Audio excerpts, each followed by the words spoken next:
Olá, meu nome é Paulo Henrique Ferreira, PH Ferreira, sócio, fundador e diretor executivo da Barões Brand Publishing. Estou aqui com o Andrew McLuhan. Nós vamos conduzir uma breve entrevista em inglês, mas antes eu queria agradecer o Canal Meio, o Vitor Conceição e todo o time por ter nos cedido essa oportunidade. Mas o importante é que o Andrew McLuhan, ele é o fundador do Instituto McLuhan, lá no Canadá. Ele é neto do Marshall McLuhan, filho do Eric McLuhan, e o Andrew segue uma tradição de midiólogos, né, dos McLuhans, né, uma grife que definiram de uma forma magistral que o meio é a mensagem, o que diz tudo, né? É onde o Brand Publishing, inclusive, a Barões, como uma empresa McLuhaniana, a gente trabalha com publishing, não é só o conteúdo, é a plataforma, o conteúdo, a distribuição, ou seja, a compreensão tanto do meio quanto mensagem. E é isso que a gente vai conversar com o Andrew sobre essa aplicação, inclusive na questão do brand publishing. Hi Andrew, it's very nice to have you again in Rio de Janeiro. You've been in Brazil this time for RD Summit, right? Yeah. And since we became friends, we invite you to come to Rio to enjoy Rio with us. And here we are. Here we are. Yeah. It's so good to be back. Very nice. And 1 year ago, we were launched this book, Brand Publishing na Prática, that I organized the book, several good authors, and you wrote the preface, the introduction. It's a very nice book. After that days we spent together, I think we spent almost 2 weeks together.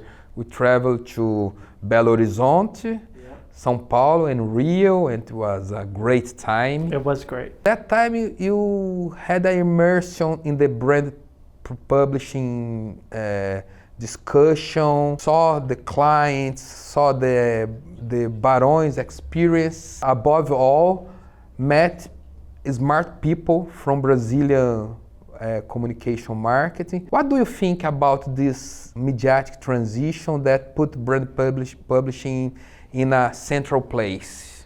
It was great to be down here and traveling those 2 weeks with you. You know, each stop we made, we met with a few more people, authors from the book. It was striking to find out just how much impact brand publishing has made for their businesses. You know, my grandfather liked to say that Gutenberg made everybody a reader and Xerox made everybody an author. And our time with the internet just opens things wide up. Publishing is now something that anybody can do. And because we're so surrounded by information, it's too much information. It can be hard to know what you can trust, what is, true, and people have more choice than they did before as well. People are able to make their own decisions and find their own information. This is important for brands, and what I think the genius of brand publishing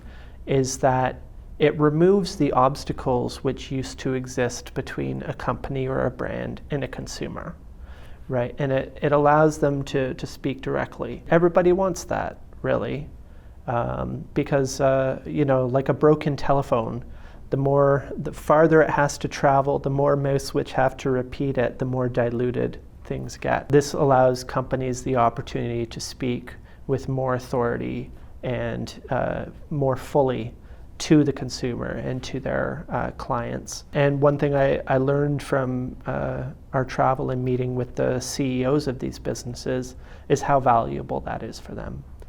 For both sides, really. For the brands, it means they can get their message out just exactly how they want to and build meaningful relationships. For the consumer side of things, meaningful relationships are what they're looking for. So it's no longer so impersonal. It's more meaningful, and that's a very interesting thing. Nice. And 1 year after our launch, we are very happy to have you here. And this year was very hectic in the midiatic transition because of artificial intelligence. Yeah. And this promotes even more the distribution of content and the consumption of content, and of course the feeling of insecurity, which content values, which content has credibility, and the brand publishing, since it's not the content only, it's the media and the message. The content is the message, the media is the platform. Yeah. And to put it together with distribution is the publishing. Yep. So, and with AI, this is even more important because the brand publishing can feed LLM seeding, and of course, brands can produce more, but delivering branded information with credibility. Can you relate in your vision, your point of view, those factors, AI and owned media? I mean, AI is able to do some incredible things. It's able to scrape these giant databases of information. But I think brands still have a strength in their voice. You know, along with credibility comes authenticity as well. I think the more, it comes with the too much information thing as well. I think the more we become overexposed to these things, the more people are also going to turn back toward credible and authentic things. In fact, I think it'll even get greater, people's need for that. And so I think it just is all the more reason for brand publishing as a vehicle for businesses, for brands to have a presence in the world that people can connect with, right? Because I think it's that connection which is what really matters. And AI is a strong interface, even more deeper because has simulate a relation between man and machine in a natural interface, even more than the WWW, the World Wide Web, from Tim Berners-Lee 40 years ago. So we are living in a world with a new interface above the big database, which is internet, but with intention from people, because people searching artificial intelligence with intention, asking them. So the response or the mixing of that information should rely in authenticity, right? I think AI has a lot of strengths and a lot of value, but it's like the difference between a photo of the Mona Lisa and the Mona Lisa, right? Like with a camera, you can take a photograph of the Mona Lisa and make prints and prints and prints and prints, and they're nice to look at, but it's not like standing in front of the Mona Lisa, you know, which is a powerful experience. No amount of pictures of the Sistine Chapel compares to standing under there and looking at what Michelangelo did. And again, I think that relates to the discussion of AI and the powers of brands to channel their authentic voices. People are soon going to realize that photographs are great, but it's a poor experience compared to human interaction. Tell me a little bit about in this amazing contest of midiatic transition about McLuhan Institute, because you carry this heritage of McLuhan in a unique moment of the humanity. So it's a privilege and it's a pressure, right? It is, yeah. Tell me about this experience. What's your vision for McLuhan Institute in this contest for now on? It's funny because I didn't go to school for it. It wasn't anything I dreamed about when I was a child, but I found myself at a place where it seemed to me very important. I think we're in a time of such great technological transition that we need as many tools at our disposal to be able to try and understand and navigate it. It seems like the timing is just perfect.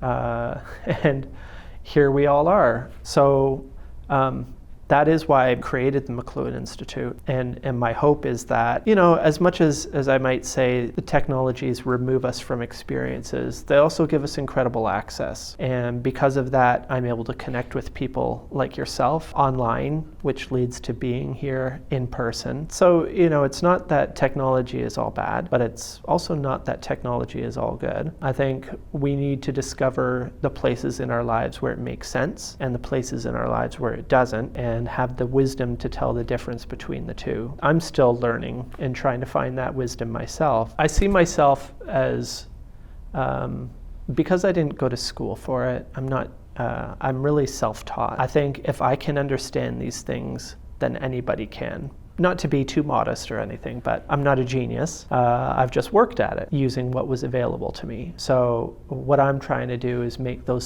same things available to everybody so that we all might think a little more deeply about our situation and hopefully make the world a better place for us all. Perfect. To finish the last one, we can't finish without praise. The media is the message. As you know, I think this phrase is a universal and eternal phrase. It's like cogito ergo sum, penso logo existo, or E equal MC squared, MC ao quadrado. It's this kind of phrase because the media is the message fits in any time in the human race, in the human experience. If you put it in the cavern paintings or in Gutenberg, right now, AI with chips and content, media and message, or even neuro media, I don't know. It fits in every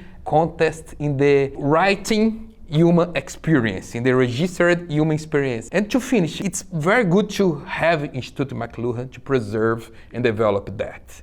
And your last words to close our interview. It fits because I think the defining thing about humans, what separates us maybe from the other organisms on Earth and maybe beyond, who knows, is our relationship with technology. It's really what defines us. And just as E equals MC squared explains the relationship in physics, the medium is the message explains how humans and technology work in a reciprocal relationship. The medium is the message means that the changes that come within us and in society happen because of the world which is created by any new tool. That world is a result of the structure of the tool, not by the content within it. Understanding that is the same as cogito ergo sum, is the same as Einstein realizing that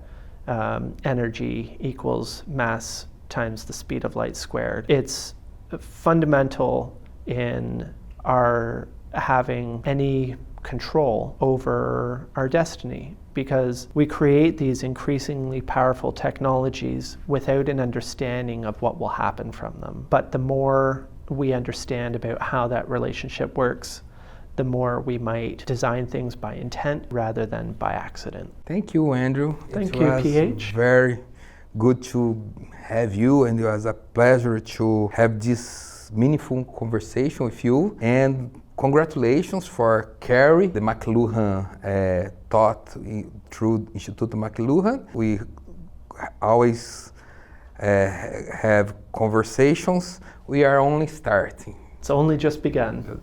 Thank you. Thank you. Muito obrigado.